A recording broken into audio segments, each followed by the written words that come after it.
Good morning, everyone, and happy Tuesday to you. I just noticed there's another huge dump of a file on the docket, but I glanced through it real quick and it's nothing major. It's what you call an omnibus brief, but all that means is that it's a comprehensive motion. Normally, each type of motion is filed together, or I'm sorry, filed separately. But this is kind of like a streamline, and this can be a mix of a bunch of different types of motions, but this one, they all seem to be motions to compel. So it's a lot of exhibits, and they're all mostly just like Blake's requests for production, just all the different ones she sent to each party. She has a little chart about which things have not been turned in. And so it's getting close to the end of discovery. So we expect to see things like this. One of the interesting things I did notice about it is it seems like all of the Wayfarer parties kind of unilaterally decided to say, we're not giving you anything after December 20th. So December 20th is the day she filed the CRD complaint. So I mean, if the court said you have to give it past that date, they have to give it past that date. So I don't know if they're planning on filing something to try to stop that or what the deal is, but it seems like as a whole, at least what I saw just glancing through quickly, they kind of stopped sharing after that time, which I can get. I mean, like I said, if the court says you got to do it, you got to do it. But if they intend to file something to say, hey, look, this is supposed to be about retaliation. This was supposed to have happened in August. Yes, come December 20th, after she filed this, and especially after December 21st, when it hit the New York Times, we said terrible things about her. Because they probably did, and rightly so. She had just accused them of terrible things. Put their text messages out there. They had to have been wondering how she got these text messages. So I'm sure there were a lot of conversations. The thing is, how do they help Blake? And the other thing is, I'm sure they said absolutely R-rated things about her at that point with how angry they were at the time. And she can take those things and say, see what they were saying about me, and it's going to make everyone clutch their pearls. Oh, they said this. Oh, they said that. But it has nothing to do with whether or not they actually retaliated, whether or not they said things to the press to get it out there. It's completely irrelevant to her claims. So I can see why they haven't done it. Just they're going to have to get permission from the court to not give it to her, or they're going to just have to give it to her. But you can bet as soon as they do, it's going to be wildly misused and used to paint them in a horrible light, when the truth is, she had just accused them of all of these things. They had every right to be mad. They had every right to say whatever they wanted to say about her. And none of that means it was retaliation. It's just their right to express how they felt at the time. So that will be interesting to see what comes of that. Yeah, Queen, they don't help her with her claims. It's going to help her PR, because she's going to say, look what these people said about me, and people will forget that they would say things like that if someone accused them of the things that she had just accused all of them of. So that's why she wants it. I'll deal with that one later. And like I said, today I'm going to spend the day with my parents, but I won't be out late. So I'm hoping that when I get home that I'll have enough energy to talk about the motion to strike as well. Because that's what I had started with, but then this other thing hit, and I was like, oh, this is bigger, it's longer, it's a lot more information. Let me do this tonight. Because the motion to strike is pretty easy, actually. It was scary at first. It's like, what in the world? And then you start reading it, and you're like, oh, okay. So I do intend to come back tonight and do that, although I don't know what time that will be, or if it's even a certainty at this point. But that's the plan as it is this morning. So the title of this Do Blake's attorneys hate her? It's not something I would want my lawyers to put out on my behalf that I had to pay tons of money to do. Someone just posted on X. I meant to copy it to put it in here and I forgot. But they put the fees that I think it's the Manette law firm, what they charge their clients like per hour. And it's insane. It's more than I thought. And so the fact that she had to pay, now he's not from Manette, but I'm sure the fees are similar. So she had to pay him thousands of dollars to make this document of all these pages and exhibits, and you'll see why I think it's funny and why it seems like they just hate her. So I'm going to do this again where I just kind of get through my script so I kind of stay on task and don't get distracted. And then at the end, we'll have some chats and go over some of you guys' comments. So, in keeping with their habit of always making the wrong move, Team Blake has stepped in it once again by filing for sanctions against Bryan Freedman, which aligns with what I said yesterday, that Bryan is the flavor of the month in the traveling blame game. This one was such a mistake. They painstakingly put together the top 10 statements made by Bryan to the press. And the funny thing is, there are quite a few in here that I had never heard. So this was like comedy hour for me. As I got to peruse each of these statements, when they were said, what was said, and it led to a lot of giggles, frankly. There are pictures, there are transcripts, there's a chart. I mean, this was quite the undertaking by these attorneys, which is even funnier because, like I said, they paid for all of this, all of the research that went into it, all of the writing. And to me, this document only serves the purpose of bringing all these things that were said that a lot of us missed to everyone's attention. Some of this stuff was said back in January, right after the cases were filed. A lot of people weren't even paying attention to the story back then. But now, it's all here for everyone to read, so it's going to reach even more people than it ever did originally and organically. So, it's only gonna help, like, you and I to see things that we missed and laugh about them. So many filings about these sanctions, and it shows that it's been underway for quite a while. And like I said, it aligns with what I said yesterday, that Bryan is the flavor of the month in the traveling blame game. They've been making this document for a while. They didn't just throw this together in the last couple of days. So, as they're so predictable, they're so easy to read. Just like we said, Bryan was the new guy, and we were right, because then this document hit and showed that it was absolutely true. They've failed on all of these other things, and so now it's down to, well, it's Wayfair's attorney, for heaven's sake. It is funny too, the timing, because it hit the same day that the judge ruled against the motion to quash against Bryan Freedman.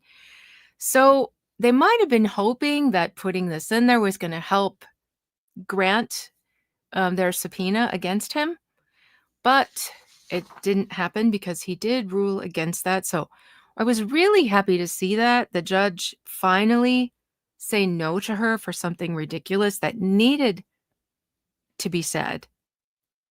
So, but also the wording of it and the fact that he denied it, I am starting to feel like the judge might be getting a little bit sick of this. And I think it bodes well for how he'll probably rule on this motion for sanctions. I think he probably thinks it's pretty ridiculous, like the rest of us do. So there was a mountain of filings just for this motion for sanctions. There were so many separate ones. We're not going to look at all of them. but this one was just the basic notice, and they said it's pursuant to the New York Rules of Professional Conduct 3.6. So the American Bar Association has a code of professional conduct that covers the entire country. Then each state kind of, well, not kind of, but based on those, they have their own rules. So this is according to New York. So I'm not sure if this is the correct one to use. I thought they were using California law for this case. So I don't know, but either way, this is what they used. They used New York. And I just happened to have that downloaded from before when I referenced it for something else. But they're talking about this relentless media campaign. That's Bryan Freedman, guys. Apparently, he's responsible for everything. So taking a quick look at what this rule point 3.6 is, it's all about publicity, which this is what they're accusing of, so it falls under the correct rule. However, let's look at the rule.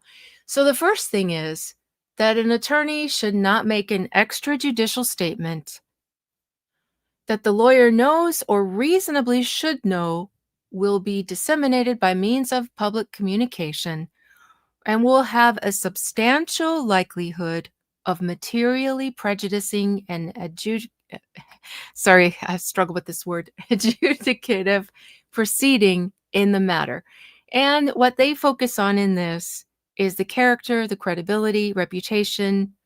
Now, these ones I marked in red. This goes for all attorneys, including criminal. So this is not a criminal case. This is a civil case. So any of these criminal codes or rules, they would not apply to this case. So I just blocked them out. And so we get to the heart of this. A lawyer may state the following without elaboration. So these are things that they're allowed to say. The claim, offense, or defense, information contained in a public record, the scheduling or result of any step in litigation. Keep these things in mind.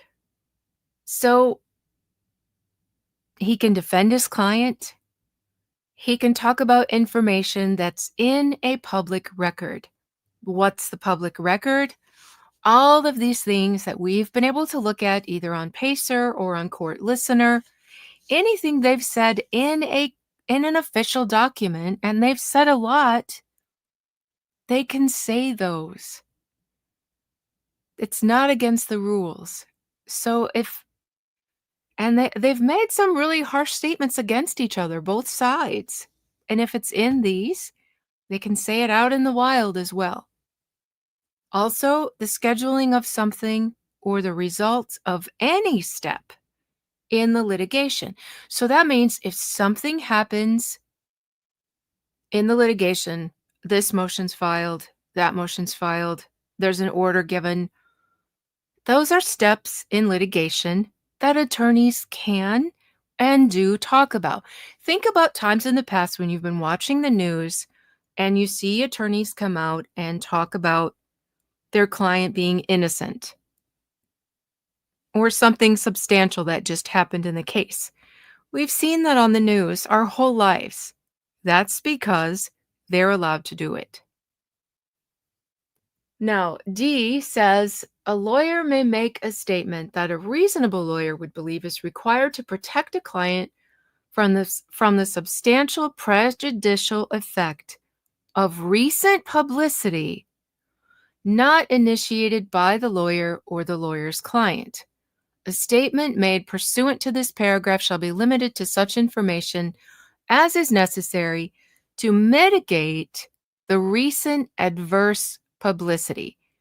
What does this mean? If something happens in the case or the other side says something that you feel has a substantial prejudicial effect on your client, you can speak to the media.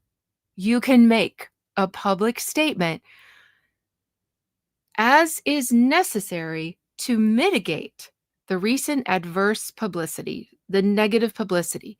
So, as is necessary would mean depending on how bad it is. If it's a little thing, you shouldn't completely go off and go nuts on something. But if it's serious, you can say more. You can say what is necessary to protect prejudice against your client. These things I just said about public record or results of litigation or defending your client because of something that has happened that could adversely affect or prejudice your client, you can speak. These are very, very important. Now, it gives some notes at the end of the rules that says it's difficult to strike a balance between protecting the right to a fair trial and safeguarding the right of free expression. Some curtailment of the information may need to be disseminated. So the court recognizes that this can't just be one standard, that there has to be a balance. If something was little, like I said, you can't go overboard. But if something was very explosive, you can take a more drastic means necessary to defend your client. That's what you're paid for. That's what your job is. You're going to defend with strong words in filings, in hearings, and ultimately in court. So think of that. Think of the things that can be said in the filings that we read. We've seen some pretty strong stuff from both sides. Think of things that can be said in hearings. We've heard strong stuff from both sides. Think of things that get said in trials. Very strong words. So does it go beyond that? Keep that in mind. That's a criteria here. There are vital social interests served by the free dissemination of information about events having legal consequences and about legal proceedings themselves. So it's recognizing these things must take place. It also has a legitimate interest in the conduct of judicial proceedings. The subject matter of legal proceedings is often of direct significance in debate and deliberations over questions of public policy. So now we've seen the rules. Here's a little bit more. Criminal jury trials will be most sensitive to extrajudicial speech. Civil trials, however, may be less sensitive. That's something to remember too. There's more leeway given to civil trials. This is a civil trial. It's not held to the rigorous standard that a criminal trial is.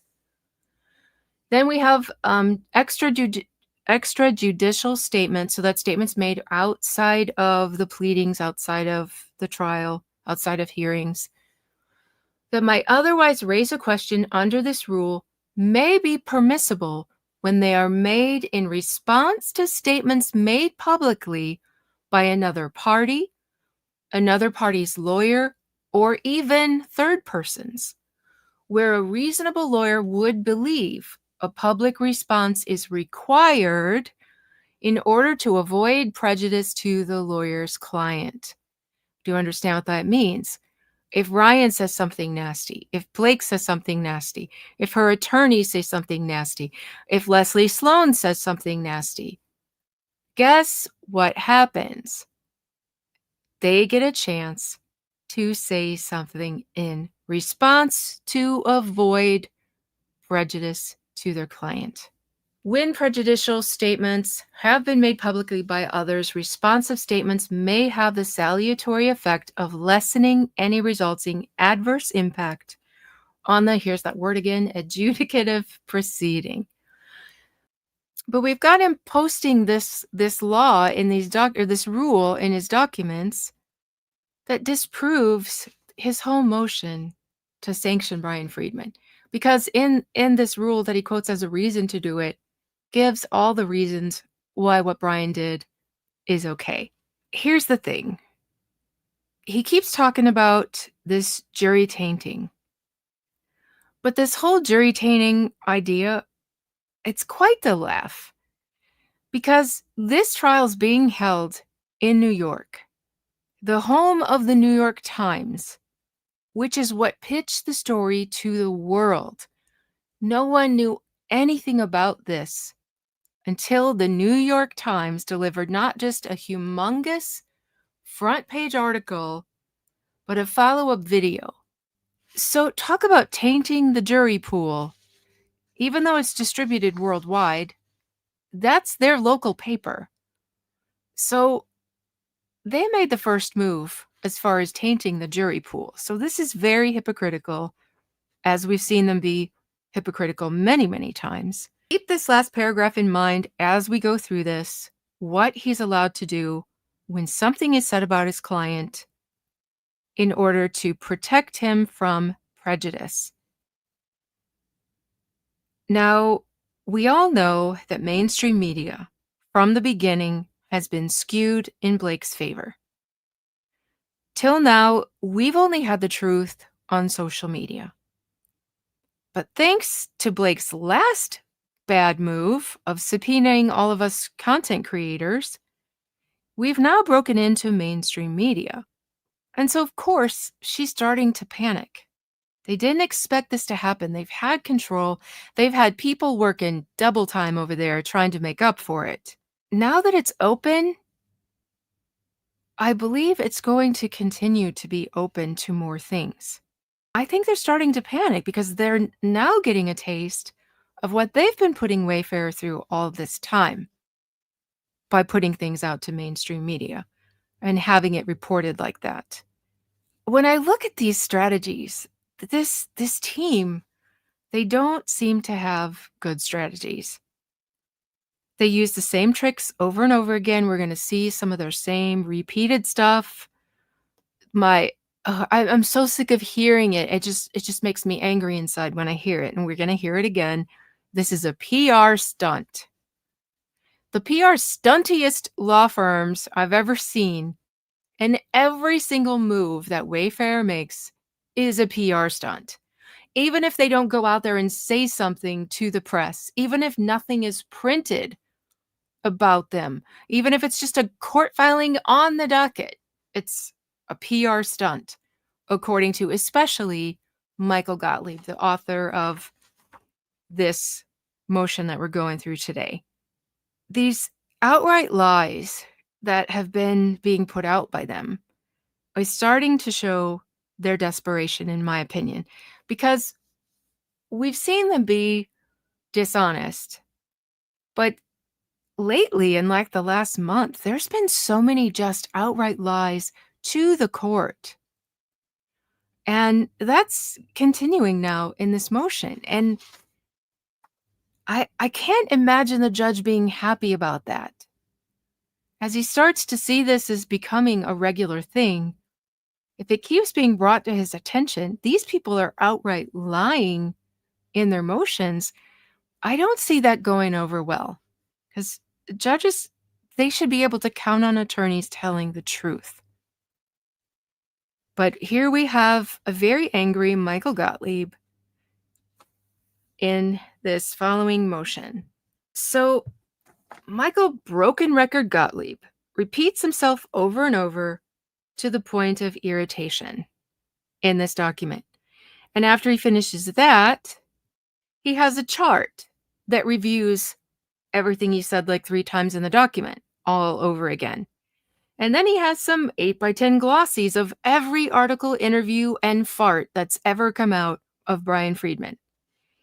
First, he acts like this is something special, that only for this case do they have to follow this order of the court. He keeps calling it an order, like that makes it something special. Every single lawsuit tried in New York has to follow these rules. It's not something special to this case. And calling it an order does not make it any more important to this case than it already is in every single case. But he keeps referring to it as an order. Oh, it's an order. They talked about this rule at the beginning, early on in a hearing, because they were so upset that Bryan had made the website. that he had released the video of the dance, that he had released the timeline. And so they had this emergency hearing to try to shut Bryan up. And all that happened is the court said, "Hey, this is the rule." And that's the rule, as it is in every case. So it's not something special. It's not what he's making it out to be here.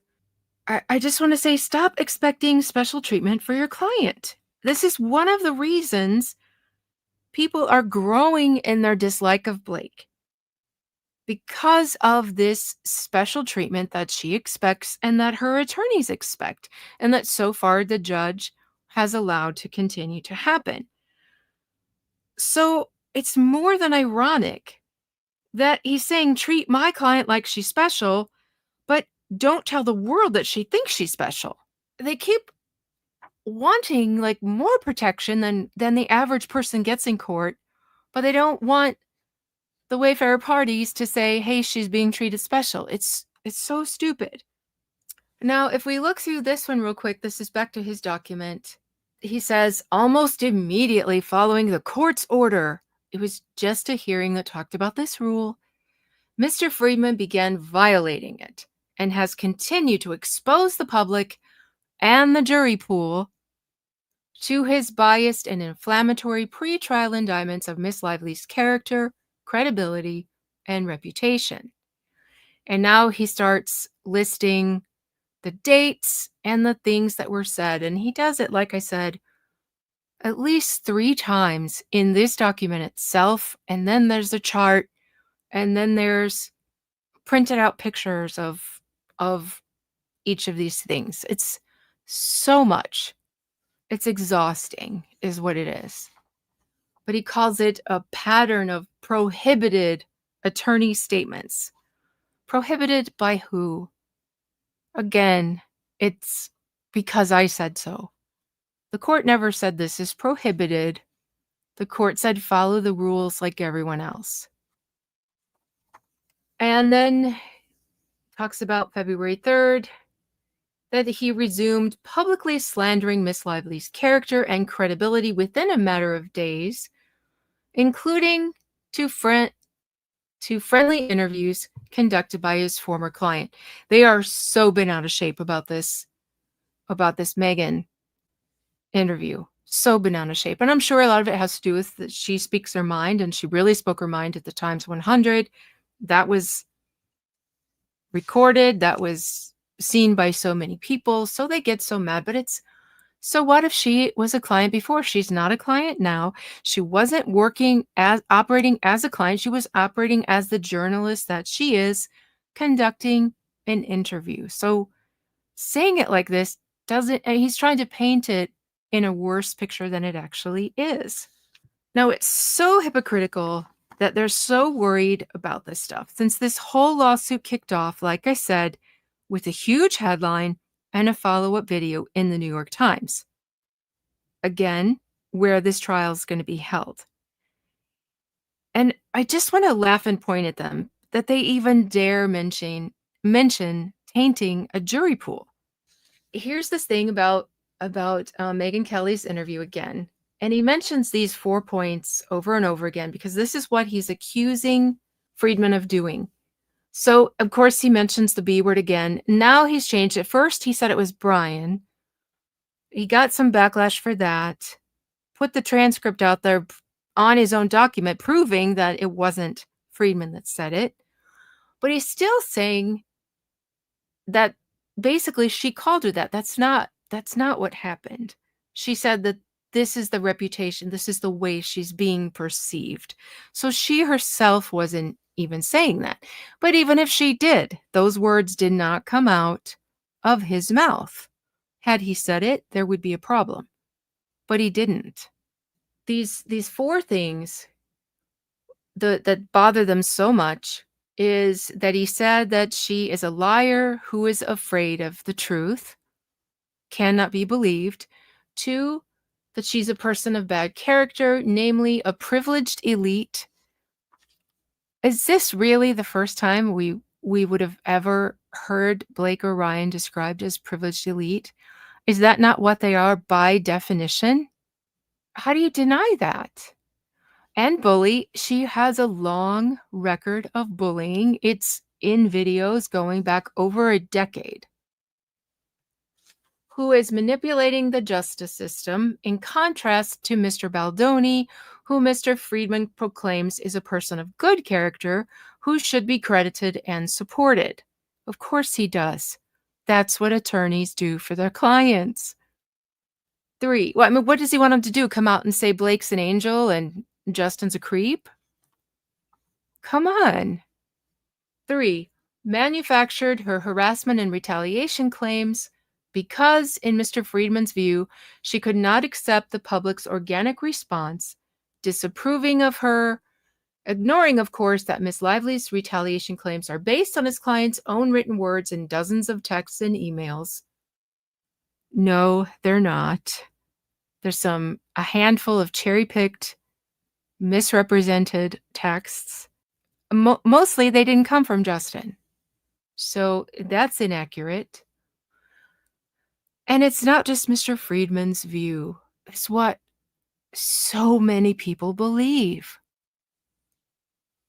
And cannot be believed because her husband, Mr. Reynolds, made an appearance on Saturday Night Live during the course of the litigation.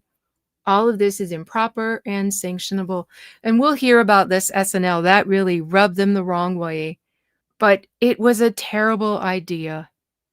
A terrible, terrible idea. Should not have been done. They shouldn't even have been there. But to him making light of a situation is exactly. I hadn't even heard Bryan Freedman's remark about it before coming to that conclusion myself. The second the words came out of his mouth, I gasped. And I think that was a collective response around the world. We didn't need Bryan Freedman to say that a man who truly believes that his wife is traumatized and endured this kind of harassment would make a comment like he made. It's inappropriate. And it was very, very, I mean, you saw Blake's face when he said that, her reaction. She didn't like it. So this is not Freedman's fault. This is Ryan's fault. And the conclusion was not delivered to us by Freedman. We concluded that the second we saw it. We get to this statement. That makes me so angry and green. Mr. Freedman wasted no time in attempting a public relations stunt. I'm so sick of Gottlieb saying this. Namely, by filing the entire pre-reviewed and pre-corrected transcript on this court's docket in a transparent ploy to make the deposition a public event. This was not even Bryan Freedman. This was Kevin Fritz. How did he get this so wrong? They just want to blame him for everything. It's not. And this, I just want to bring out a side point. We talked about this quite a while ago, but if you weren't around then, this pre-reviewed, pre-corrected transcript, that could mean two things. One, the court reporters, did you ever notice how transcripts take some time to hit the docket? And the longer the hearing was, the longer it takes. So they take all this down, and then they have time to listen to it, review it, and correct it, and then provide a nice, clean transcript. They could also be alluding to something we talked about before called the Erata Sheets. And I imagine there's going to be the biggest stack of them you've ever seen. But what those are is after the person is deposed, they have 30 days to go through their deposition and clear up any accidents, and not accidents, any ways that they felt they misspoke. Sometimes they're legitimate. Sometimes after they think about it, sometimes you have a conversation with someone and then later you think, oh, I forgot to say this. Or if you gave a speech, or like I used to teach, and afterwards I thought, oh man, I should have said this. So sometimes those things are legitimate. Sometimes you think, oh wait, I think I think I answered that wrong. I recalled that wrong because I was nervous or I misunderstood the question. There are legitimate times that you do need to make this sort of correction to your deposition. The thing is, surprisingly, there aren't really strict rules about what can be changed. So things like yes can become no. I mean, it gets a little carried away what gets allowed. The thing is, these errata sheets will not replace the original deposition. The original deposition will stand. So when you come up with a whole stack of errata sheets to completely rewrite it, and I remember making a joke about Ryan's going to take it and rewrite it like he rewrote the rooftop scene. All of those changes will be the attorneys can talk about that at trial, and they will come up against the original deposition. And all of these things can be used towards impeachment, which means, for example, if Blake's testifying and it comes out different than what she said at the deposition, or if the errata sheets are way different than what she said at in the original deposition script, those things can be brought to the attention of the jury and used as impeachment. And unlike in a criminal case, in a civil case, they can instruct the jury to keep these in mind and say she's not a credible witness. So you don't, even though you don't want to get carried away rewriting your deposition with these errata sheets. And I feel like this is something that could potentially happen in this case because we know how they like to rewrite. Okay, again, we see them. Efforts to improperly influence the jury pool. He's gonna say that over and over again too. We go back to January. We see he's gonna talk about January 21st. This is, by the way, I thought this was really ironic because this is the 1-month anniversary of the New York Times article, no less. January 21st. And so what's ironic to me is that he's talking about tainting the jury pool. He's going to now show us all of these things that were said. Like I said, I know for myself and probably a lot of you, we didn't see or hear all of these things. Now we get to. And a lot of them make sense. And a lot of them just hit right. So this document, in my opinion, is tainting the jury pool worse than statements that were made, what's that, 7 months ago? Before as many people that are following it now. There weren't that many people following every moment back then as there are now. So he's bringing to light things that could have stayed quiet, that the majority of us did not see or maybe saw and don't even remember. And now he's bringing it here and repeating it and repeating it and repeating it. And that's why I said, do these people hate Blake? Because this is in my opinion, this is so bad for her, what he's doing here in this document. They talk about this deposition. First of all, him talking about it showing up on the docket. But in this pink, I want to read this. It says that they're doing this to Bryan to prohibit further efforts to engage in a public relations strategy. I told you we would keep hearing about PR, designed to malign Miss Lively's character and credibility. So they want to shut him up. They want the court to say, you can't talk like this anymore. So this is what this is all about. They want the court to shut him up and say, it says, admonishing him against making any future statements attacking the character, credibility, or reputation of Miss Lively, Mr. Reynolds, and any other party or witness in this matter. When did they put Ryan back in this case? Wasn't Ryan dismissed months ago? Ryan's name was on the subpoena served for my information. One of the things it called for had they gotten it, was things I said about Ryan Reynolds. When did he become does he want back in? Because I would love to see him back in. I don't think he should have been dismissed. Does he want back in? Why are they talking about him like he's still a party to this case? Put him back in then. I'd love it. I'm sure we all would. But he keeps being brought up. Did you guys notice that? Yes, Jacqueline, I agree. He's the driver of this train wreck. And July baby, Ryan's hands are all over it. I agree. And Julianne, he should have not been dismissed. Jessica, they mention Ryan because Ryan is the one calling the shots in this case. Yeah, he's feeling left out. Can you imagine? We've seen how these people treat directors and producers and editors. And I mean, for heaven's sake, in Deadpool 2, they pushed a stunt woman who wasn't even qualified to do a stunt that cost her life.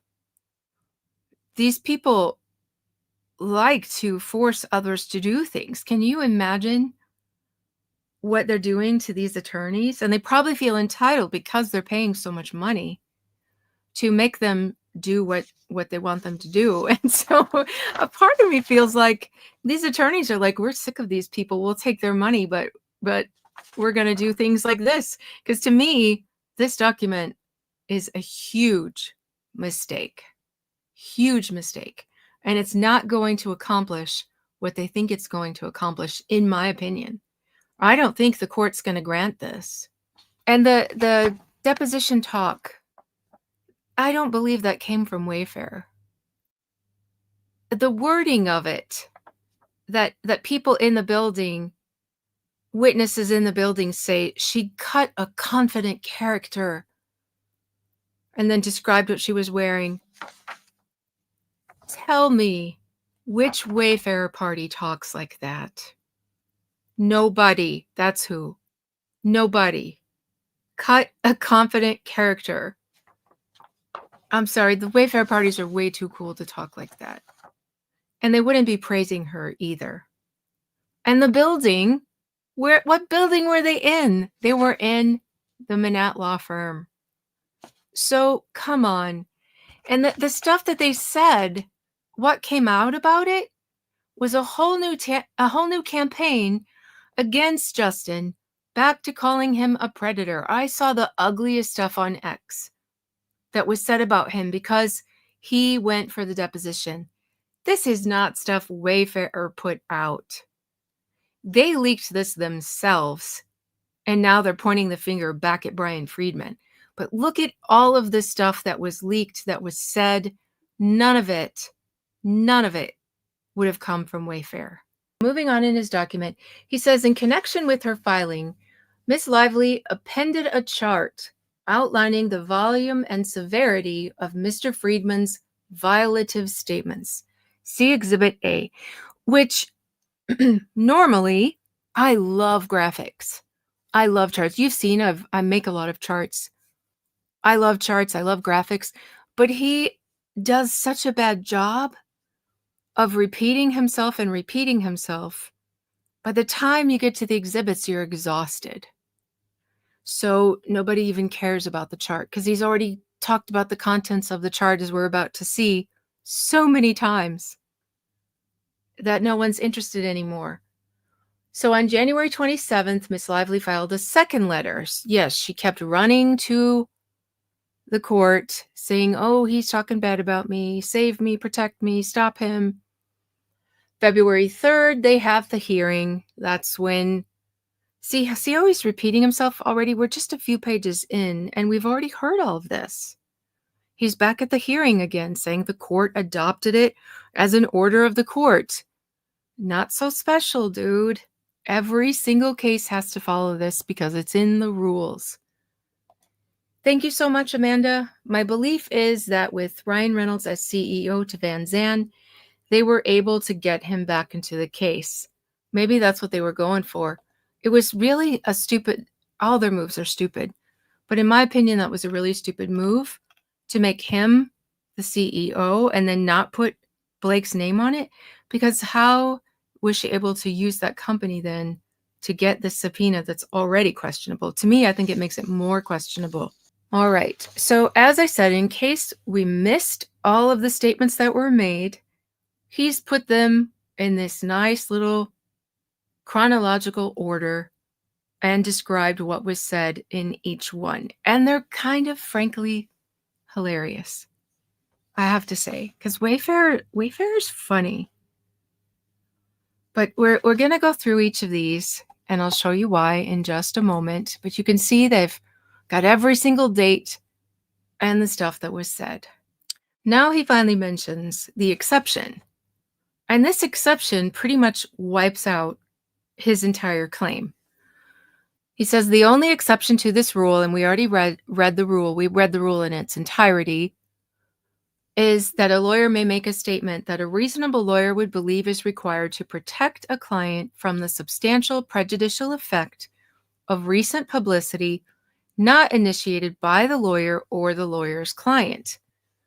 So, and another reason I said this whole filing is such a mistake is because sometimes they tell on themselves. And it's also a reason I'm like, does he hate her?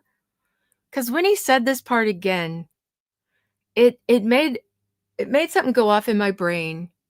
And I'm like, what happened on each of these occasions? Did he just give an excuse for all of these? So I thought, and this is what took me so long last night. I was up till like 2 a.m. researching this based on this little bit of information that he supplied to me. So he lists out the dates. We just saw that here, right?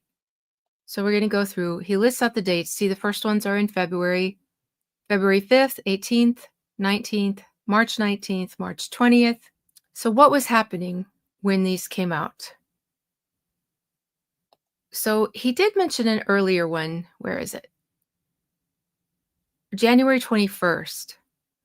Yes, that was an early one. It's not in his little chart here, but I think it's in his actual chart that he shows later. But right before that, because January 21st is when Blake writes her first letter to say, oh, he's talking about me, which, like I said, was so ironic because it was the 1-month anniversary of her absolute, just the piece she put out, the way it destroyed so many people. It's just so hypocritical of her to say that someone's talking bad about her in the press after that. But on January the 16th, to the press, Blake Lively's lawyers called Justin's lawsuit desperate. Not just desperate, but another chapter in the abuser's playbook. And they say that, a woman speaks up with concrete evidence, and so the abuser attempts to turn tables on him, and this is when they introduce Darvo. And this is something that Blake fans have been running with all of this time, and this is where it started. The thing is, we've been talking about retaliation a lot lately. You have to distinguish between a legitimate right to defend yourself from false accusations and Darvo. They would have you believe absolutely anything said is wrong, that he just has to lay down and take it. But what we just went through in the last episode, we talked about that. And it was Judge Lyman's own rulings where he made it very, very clear that plaintiffs should expect defendant to defend himself. And you can't take action against them for it. So, and there were multiple cases. If you missed that one, go back and watch it. We talked a lot about Judge Lyman's own rulings in the past in cases very, very similar to this one. And that's one of the things that is allowed, is expected. Of course, they have a right to defend himself. It doesn't make it Darvo. Okay, so that's what was happening January 16th. So did he have a right? Remember the rule about when he can speak to the public in response to something just like this. This is from Blake's attorneys. It says it right in the title of the article. Look, it's on E! News, and that's one of the distinguishing things between Blake's stories. They get put in absolute mainstream media, places like E! News and People magazine, things that get published everywhere. And then Justin, his end up on social media or some of the really small things or things from other countries. So it's not even a fair fight even. But if we look at this, we see that on the 21st, he had a right to defend himself or defend his client, sorry. The next date in the chart was February 5th. What happens on February the 4th? She drops a thing about her strategy. And I gotta look at my, oh, it's too small. There's on my view, there's a thing about the slides. So it's right over what it says in the bottom there, and I can't see it to read it. But I remember it's a statement about Jed Wallace being a hired gun. So this is a big statement that gets put out. It's revealing her next. At this point, remember those little pockets? This is when she started heading after Jed Wallace in Texas. So this was a big strategy. This was a big thing. Along with this came lots of accusations about what she believed that Jed Wallace had done, the part that he had played in this. It's a big news release. So guess what? We saw the rules. We saw that this is one of the situations where Bryan Freedman is allowed, according to the rules, to make a responsive statement to stop the prejudice of his client. What else happened right before that on February 3rd? Blake Lively's lawyers, this is her attorneys again, released statements on judge's ruling in the filing. So the judge had made a ruling, which again is a time that attorneys can speak. Remember, it said when something happens, if there's a result or something happens in the litigation, a judge's order would be just that. So Blake's attorneys, and they had a right to, because it was something that happened in litigation, so they make a statement. But what is their statement? They say, "We're pleased with the result of today's hearing and eager to move forward immediately with discovery in this case. The court granted our request that all attorneys in the matter actually follow the rule of law and not make any statements that could prejudice a jury. This case deals with serious allegations of harassment and retaliation. We will hold the defendants accountable, and we are confident that once all the evidence is submitted in this matter, Miss Lively will prevail." So, what is she saying about Justin's case compared to Blake's case? That her client's going to win. So why is it wrong when Bryan Freedman responds to this, as we saw in the rules he has a right to do, and says, no, not her client, my client? Do you see what I mean? Did he break the rules with the statement? No, he did not, in my opinion. This was released on February 1st. So all of these things happened before he made the statement on February 5th that they're saying, oh, just days after the hearing, he broke the rules. But he didn't break the rules. Here's the statement that was given by both sides.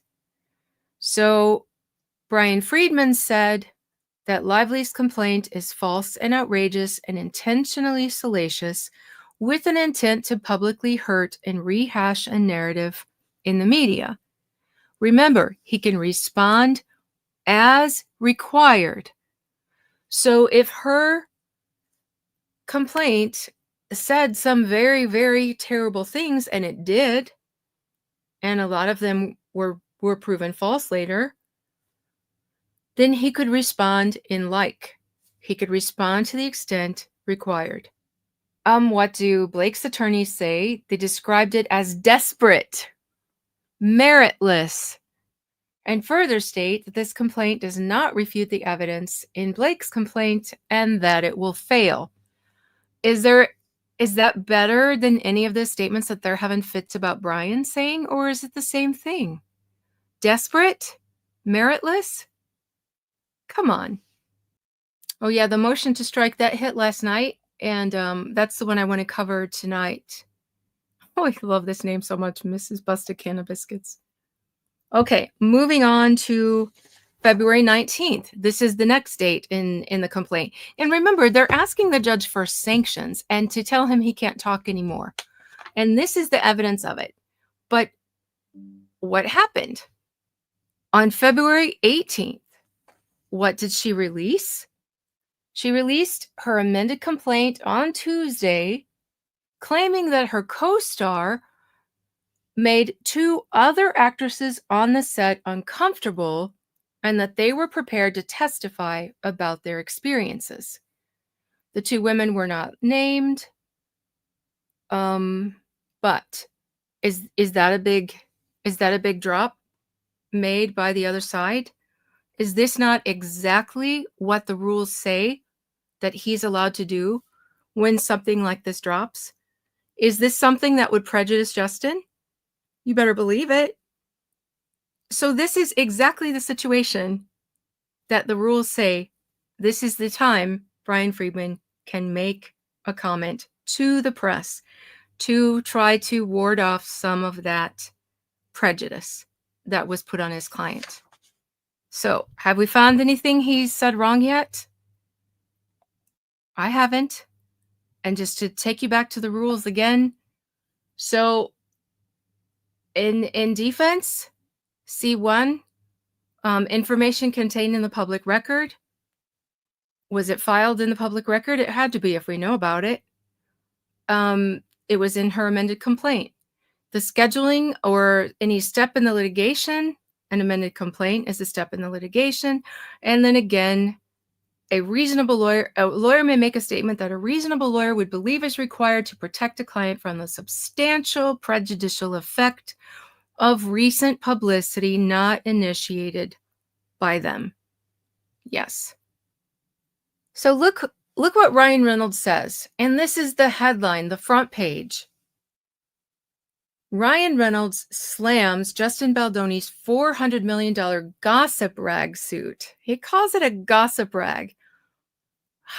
Nothing that Wayfarer has said is this bad as Deadpool star moves for dismissal. And we remember, do you guys remember how disrespectful Ryan's motion to dismiss was? I remember reading it and saying, Ryan wrote this himself because it was not something any attorney would write. It was so unprofessional and so petty and so Ryan Reynolds. It was sickening. But so this comes out, and what does this tell us? What did we learn in the rules that Gottlieb himself puts in this document? That times like this is exactly when Bryan Freedman can come out and make a statement to defend his client. Nothing wrong with this. Nothing to see here, Gottlieb. April 3rd. So the next date is April 4th that he has on his little chart. So what happened the day before? A statement to the Daily Mail, a spokesperson for who? Ryan. Responds to Baldoni's latest legal move. The spokesperson claimed that Baldoni and the Wayfarer Studios parties finally realized the plain defects in their complaint, calling the lawsuit frivolous. So he's saying, oh, the Wayfarer parties themselves realized how defective they are. They also told Daily Mail that Reynolds will continue to stand by his wife. No, Ryan, you've destroyed your wife. While reiterating Lively's harassment and retaliation allegations. They once again claimed defamation without alleging who was defamed or what specifically was said or how anyone suffered actual harm, which wasn't true. They talked about Ryan's comments to WME, and the direct result was that they let him go because he called him an S-predator. There was very specific things said. And there was actual harm, and this should not have been dismissed, especially with prejudice. And listen to this. Unlike Mr. Baldoni, who built his brand pretending to be a man who is confident enough to listen to the women in his life, Ryan Reynolds actually is that man, and he will continue to support his wife as she stands up to the individuals who not only harassed her, but then have retaliated against her. Look at this. This is awful. This is a terrible thing to say. And this is a statement given by a third party on behalf of a party, quoting the party. And what did we learn from the rules? This is exactly when you should get out there and make a statement to defend your client. Nothing to see here, Gottlieb. We also have Blake. Blake had been in hiding pretty much, and then it was time for her to start promoting Another Simple Favor. Do you guys remember? So she started coming out, and when she did, she started making statements. So we see this put out where she shades him in the film. Remember the Sue to Oblivion line? People were saying that that was added. And then they made a big deal. Oh, Blake's going to testify. She's going to take the witness stand. Lady, this isn't a criminal trial. She has no choice. She brought a lawsuit to the court. She has to take the stand. But they started putting this out. Look, this is, again, CNN. These are where Blake's stories get put compared to the little spots Justin gets. All right, what else? She starts talking about the intense year that she had and a little pity party for herself. Then this one came out, and this one made us all so mad by calling us content creators and people who were supporting Justin misogyny slop, they called it. So a bunch of things were happening all over mainstream media come May. And this is the one we're considering. The next statement that was made, which was in May. Look what's happening to Wayfair at the time. This is when, because of Wayfair leaking their addresses and phone numbers, every single member of the Wayfair team faced death threats. There was also, they leaked information about Justin's mental health, and it was stuff that they'd gotten with the sham subpoena. They also leaked stuff that Jed Wallace had redacted. And then when they talked about it, they didn't redact it. And that was his medical information. Glow loves books. Thank you. She looks like Amber Heard twins. I still haven't watched that trial. I don't really have a side because I haven't watched it and seen all of it. It wasn't something that interested me at the time. I was really into the Murdaugh stuff, but I also kind of felt like there was probably a little bit of blame on both sides. So I didn't really get involved. So I don't really have a position on that one. Here we go. E-News again. This is June. This is about the June statement that he made. So this is Blake breaking silence on legal victory. So this is the big time when the motions to dismiss were granted. And they did go on a victory tour. It's undeniable that they did. We all saw it. We all heard it. Even the people who wrote those amicus briefs, even though the judge clearly stated in his order that he didn't even read them, let alone use them as a basis for his decision, even they went off squawking to the world that they were victorious. And we know that that's not what happened. But they were on this victory tour. So these statements made in June were as a direct result. Glow loves books again. Thank you very much. You should see it. Your perspective will change. Yeah, I should. When this case slows down, good grief.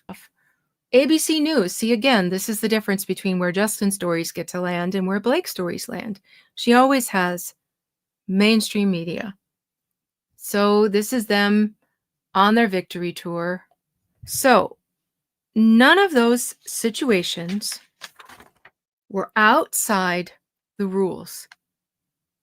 Every single last one that he just named here so painstakingly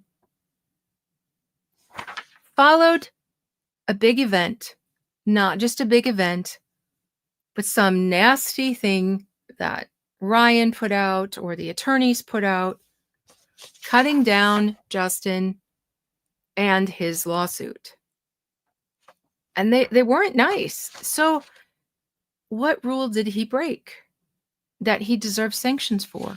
This entire motion is useless because all of his evidence is not according, it doesn't break any rules.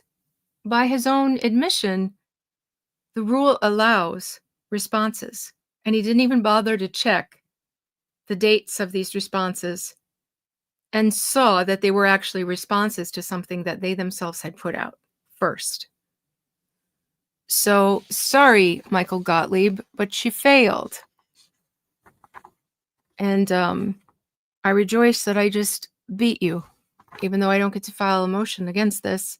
This is my motion to everybody out there to show this should fail and these sanctions should not stand.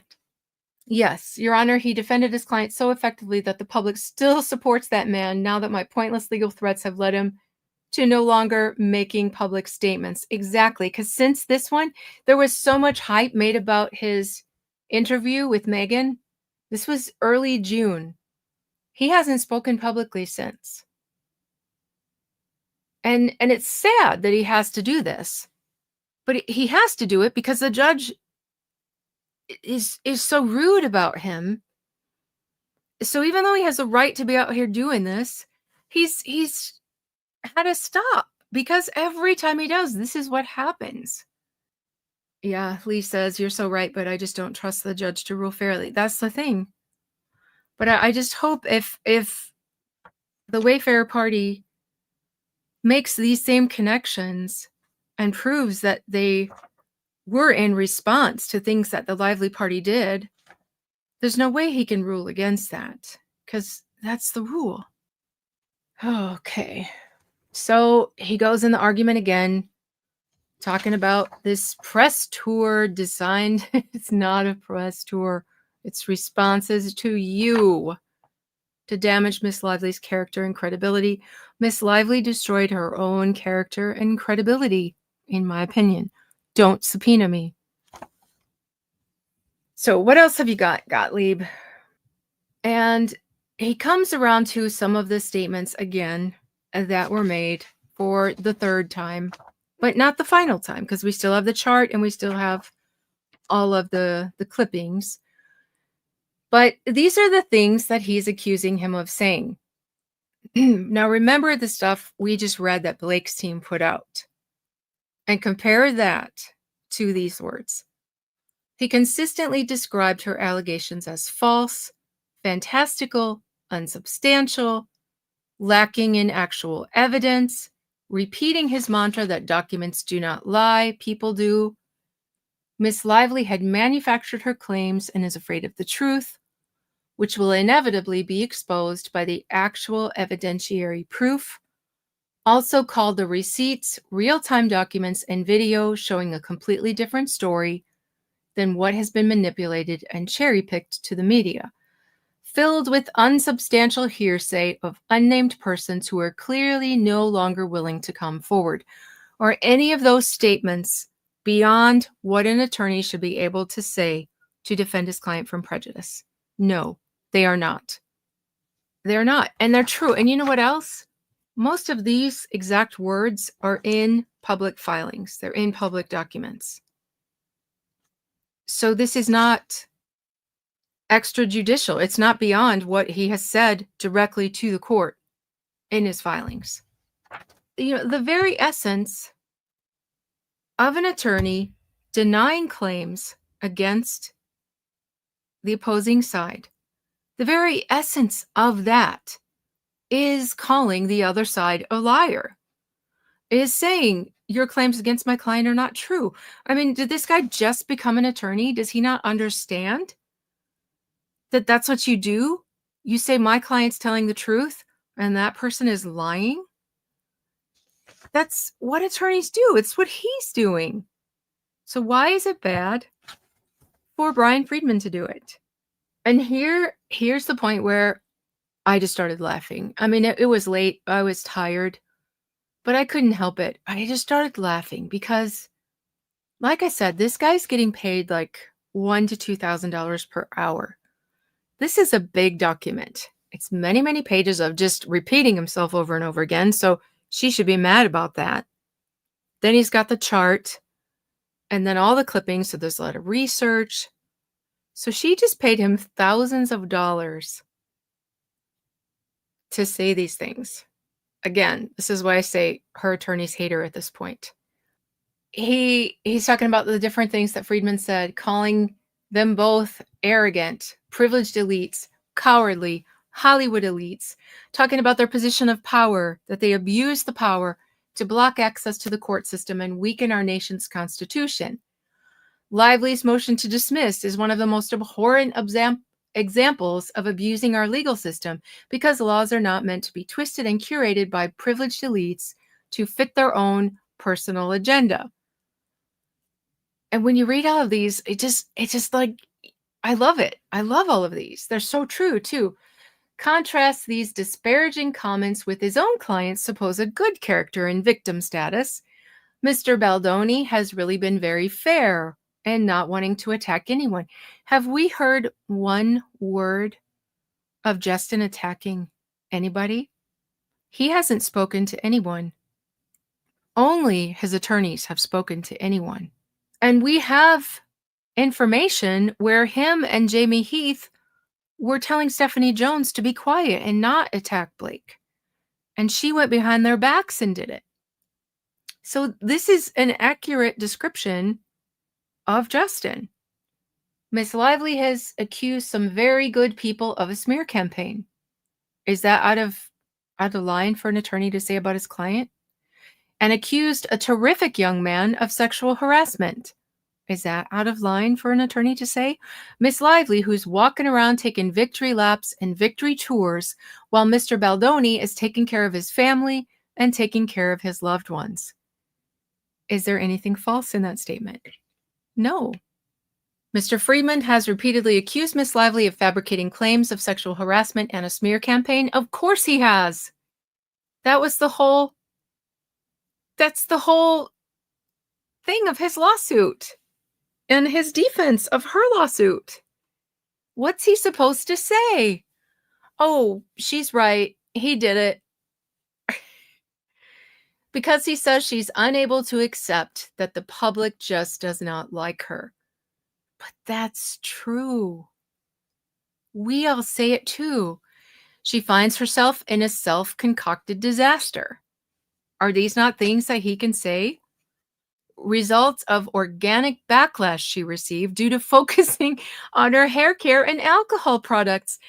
Sir, this was out there not years ago, but some of it was, this stuff against her was out years ago. The Bushbirds, if you guys don't follow the Bushbirds, you should follow them. They've gone through from years ago, from way back when it was first reported that Blake Lively was going to play the role of Lily. This was way back then, back when Justin was very much Team Blake. He was excited she was going to be it because he hadn't worked with her yet. When this bad stuff, he wanted to defend her. He didn't like that this stuff was being said about her. This stuff was organic. The stuff about the hair care and alcohol products. You saw Leanne's documents. She specifically said that that's what turned her off as a victim of DV herself. She didn't like seeing that. It is organic. And it's okay for him to say that because you know what? That's defense of his client. Mr. Freedman has declared that Miss Lively does not need discovery to find out who smeared her. Just a mirror will do. That is brilliant lawyering. Brilliant. And remember, it was said in response to something that Blake's team had put out. Also in response to something that had happened in litigation. The motions to dismiss were granted. These are the times he's allowed to say something, and these are the things he's allowed to say. Nothing here, Gottlieb. All right. Then he talks about swaying public opinion. We're the public, Mr. Gottlieb. We didn't need anything to make us have this opinion. We came to this opinion on our own conclusions based on things we saw and heard. We didn't need to be swayed by anyone. And like I said, go back. She found this stuff on Reddit. There's a Colleen Hoover subreddit that's still up today that you can still go look at. And it says 2 years ago, 3 years ago. You can't manipulate that stuff. That stuff goes up when it goes up. And you cannot change the order of anything. You cannot change the dates when something was posted. That's why they put that in the complaint. That this oh, my brain now. I forgot the word. These things being said about Blake were being said way back then. This did not originate with Wayfair.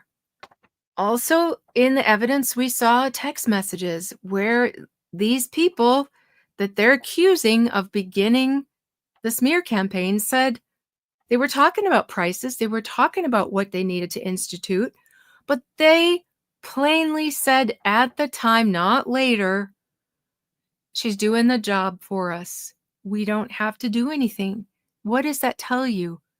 That the backlash was organic and that they didn't make it. Yes, this document is sour grapes ad. It's whining about Wayfair more effectively messaging and persuading the public, even with less access and support in mainstream media. Exactly. So even though Blake owns mainstream media, the bigger channels, still the public, even though they have to dig into these YouTube channels or TikToks or whatever they can find, they're still supporting Justin because it's the truth. And then now that they've learned the art of redaction, they just keep redacting everything. I think they're redacting things to make us think there's something bigger behind it than there actually is. That's just my personal opinion based on nothing but suspicion. But because like in the sentences above and after, I feel like they're probably nothing burgers, but when they put it behind redaction, it seems like, oh, juicy, she's got some big hot evidence. But for all I know, it could be. We'll see.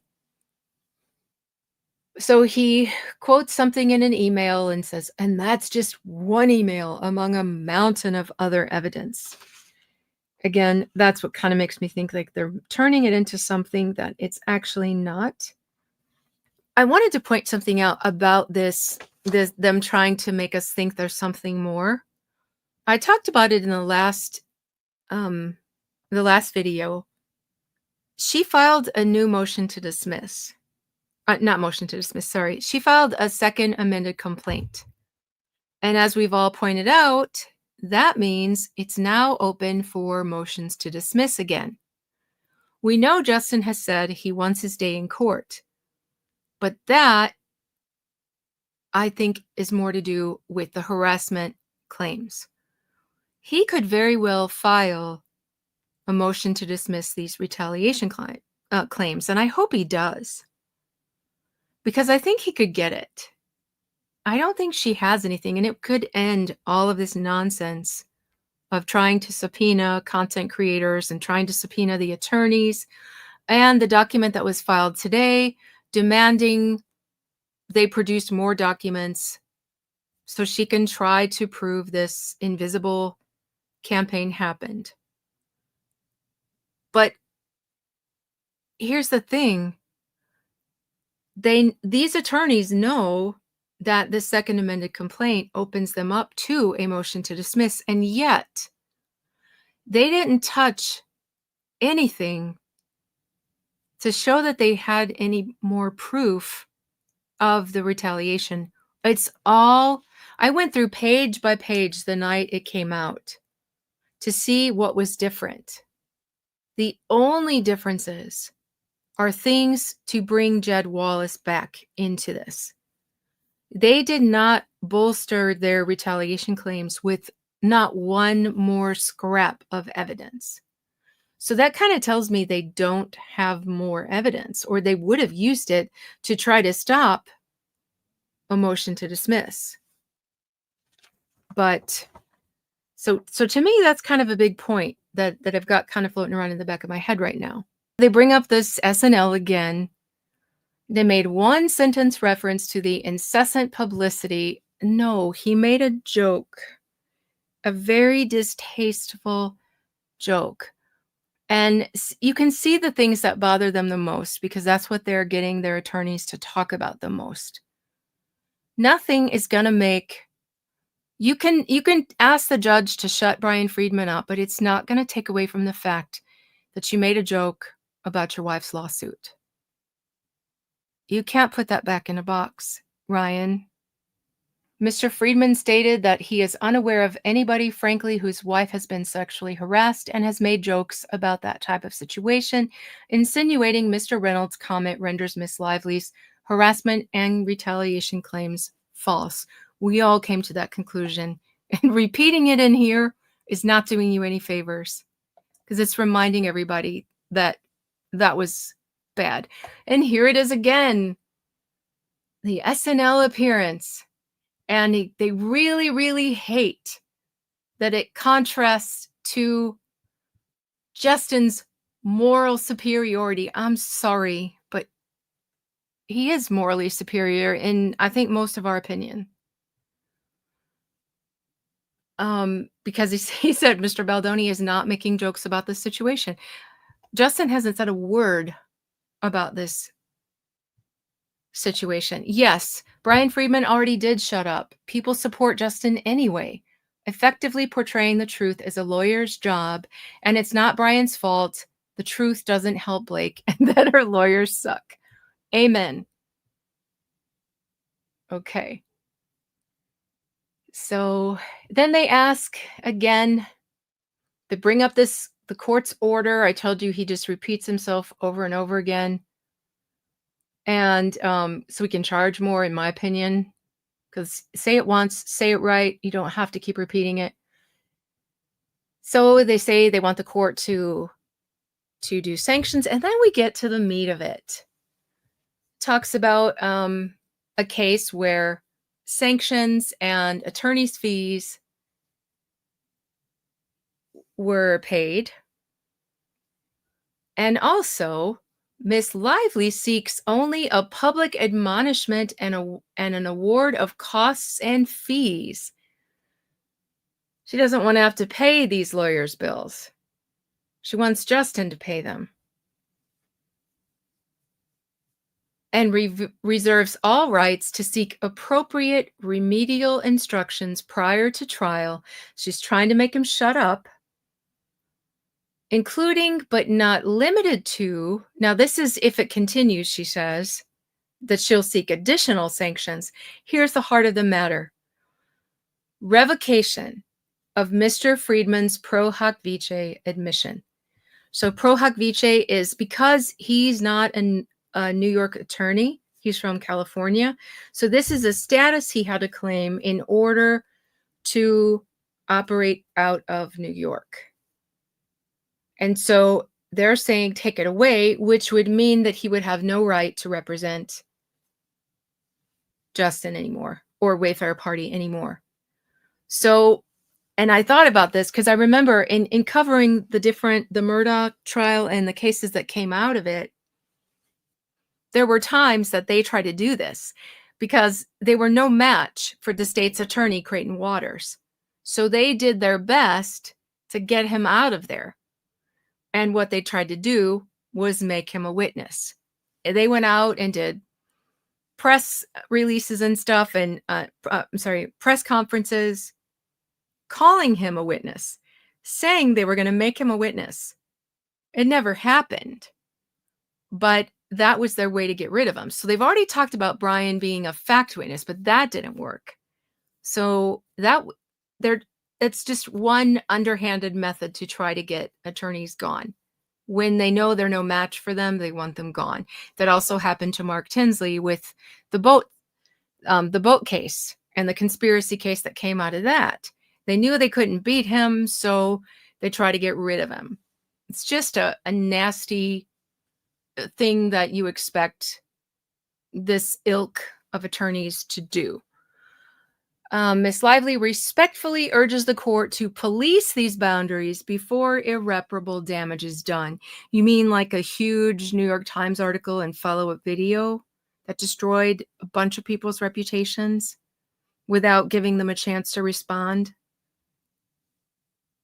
That kind of irreparable damage? Oy. Mr. Freedman's repeated press statements and appearances plainly amount to willful disobedience of the court's Rule 3.6 order. He winds down this article, repeating himself yet again. And in this sentence, he missed the perfect opportunity to say one of my absolute favorite words to find on a legal document. Do you guys remember what word that is? Wanton. I mean, wouldn't that have made the point so much better? If we just read this, Mr. Freedman's repeated press statements and appearances plainly amount to wanton disobedience. He missed the perfect chance. It's so much better. Wanton wins every time. So I give this document a 3 out of 5 stars. It could have been 4 because it was filled with so many self-owns about Blake. So many funny things we'd never heard and we got to hear, other things we heard and loved and we got to hear again. It makes the point, I feel, more for Justin than it does for her. But he didn't use the word wanton, so I dropped it down to a 3. So we're going to say 3 out of 5. Normally his are only about a 1. But because there was so much that made me laugh that was said about Blake and Ryan that were so true, he got extra points. Because I think this harms Blake much more than it's ever going to harm Bryan. All right. And unfortunately, he used up all the fire I had. I looked up all this stuff, did all this research. He repeated himself so many times. So by the time I finished this, I had no desire to go look at the little chart that he spent a lot of time to make, or to look at all of his little clippings, because he'd already, I mean, the whole point of graphics like a chart and exhibits like that is that you direct people's attention to them. But when you've already repeated their contents 3 or 4 times in the actual document, there's no more excitement about looking at the graphics or the exhibits. So it would all just be a repeat. So we're not even going to look at them. We're just going to move on, and they just become useless. But the conclusion of the matter is, looking at all this, looking at the rule, looking at the timing of all the statements that were made, there's not going to be any sanctions. I mean, there really shouldn't be any sanctions because he didn't break any rules. He followed the rules. That's why he kept talking, because he knew the rules said that he could in those situations. So another fail by Team Blake. Thank you guys. Have a wonderful, wonderful rest of your Tuesday, and I will see you tonight or tomorrow.